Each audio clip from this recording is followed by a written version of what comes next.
Hello, this is Reverend Don Lewis coming to you from beautiful Florida. And this is my first vlog for a while, but I'm happy to be back. And today our question comes to us from Jessica Encinas. And Jessica has this question.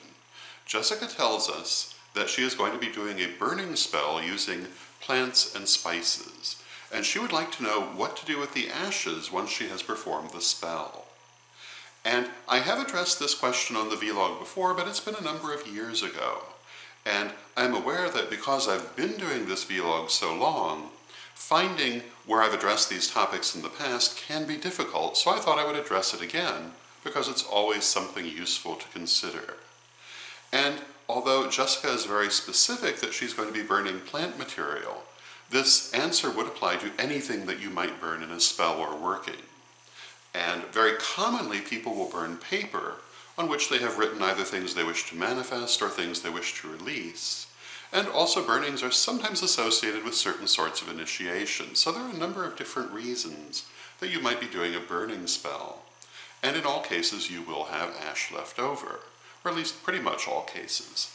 And what do you do with the ash? Generally people release it to the elements.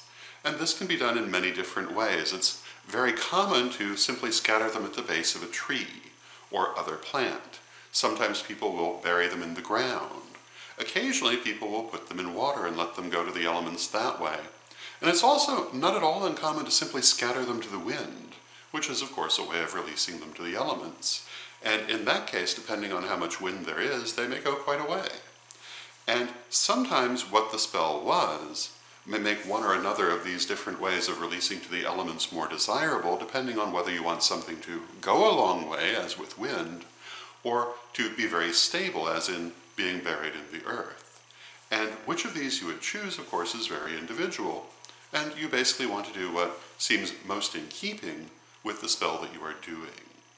However, there are occasions when people will do something else, particularly with certain kinds of long-term manifestations, or with burnings that are connected to initiations. People sometimes want to hold on to those ashes.